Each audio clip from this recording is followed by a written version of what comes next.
फक्त काहीच साहित्यात तयार होणारी आणि आषाढात केली जाणारी पारंपरिक दूध आणि गुळाची दशमी तुम्ही याआधी कधी ट्राय केली का? नसेल केली तर आता जरूर करून बघा. एकदम सोपी रेसिपी आहे. व्हिडिओ शेवटपर्यंत जरूर बघा आणि सगळ्यात आधी आपल्या मील्स बाय सुकेशिनी या चॅनलला सबस्क्राईब करा. एका बाउलमध्ये अर्धा कप मी कोमट दूध घेतलंय. बऱ्यापैकी कोमट आहे, एकदम पण थंड असं नाहीये. आणि यामध्ये घालायचा आहे अर्धा कप बारीक चिरलेला गुळ. अर्धा कप दूध घेतलंय आणि गुळ पण मी अर्धाच कप घेतलाय.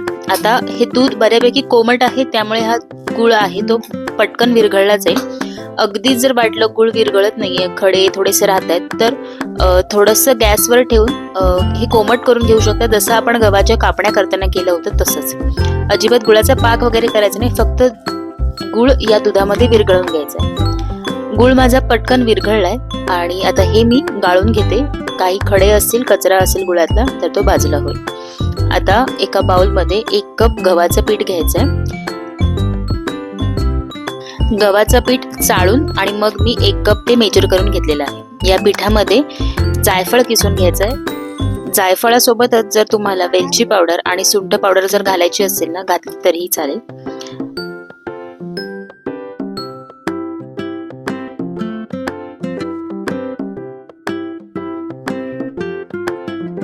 जायफळ आता मी किसून घेतलंय. आता यामध्ये घालूया अगदी किंचितचं मीठ. अगदी चिमूटभर मीठ घातलंय मी, चव चांगली येते यासाठी.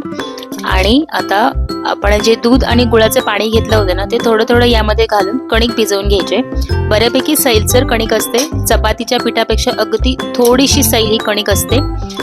एकदम सगळं हे पाणी घालू नका, थोडं थोडं करूनच पाणी यामध्ये घालायचंय आणि पीठ हे मळून घ्यायचंय.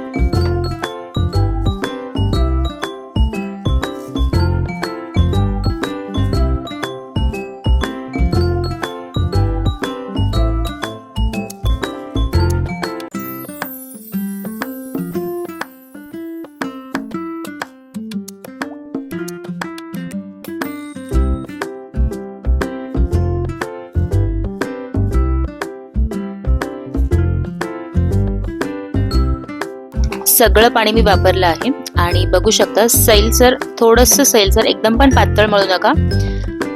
पीठ हे माझं मळून झालेलं आहे आणि शेवटी थोडंसं तूप लावून आणखी 1-2 मिनिटं पीठ हे मळून घेते मी.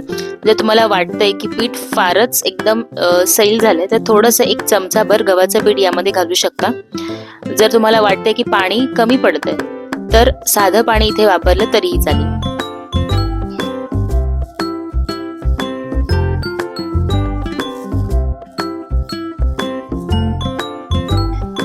कणकेला तूप लावून घेतलं आहे बघा आणि हे फक्त कणिक 5 ते 10 मिनिटं झाकून ठेवायचंय.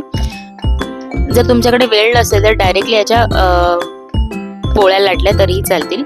5 ते 10 मिनिटानंतर आणखी 1 मिनिटभर हे कणिक मी मळून घेते आणि त्यानंतर याच्या पोळ्या लाटून घ्यायच्यात. एक छोटासा गोळा घेतला, जसा चपातीचा असतो तसाच.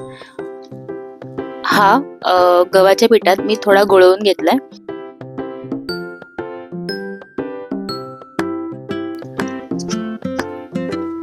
आता हे लाटताना सुद्धा जसं आपण चपाती करताना थोडंसं तेल किंवा तूप लावून त्रिकोण करतो तसंच करणार आहे इथे पण.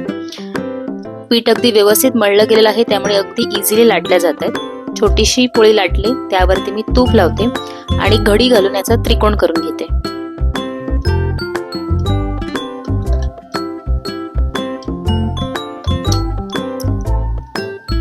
अशा प्रकारे ही बंद करून घेतली मी, म्हणजे तूप यातलं बाहेर येणार नाही.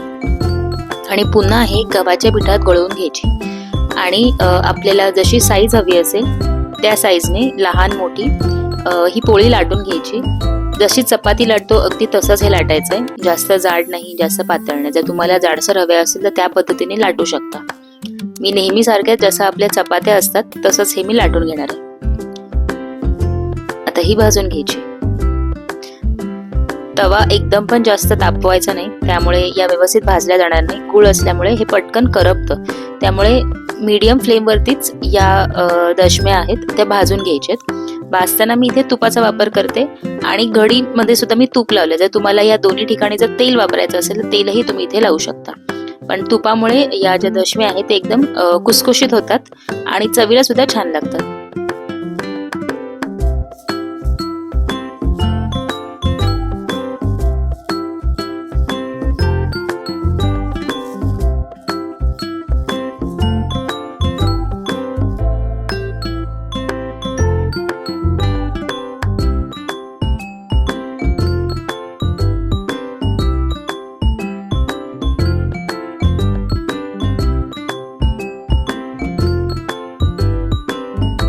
हे बघा व्यवस्थित भाजून झालेली आहे. दुसरी सुद्धा मी एक भाजून दाखवते.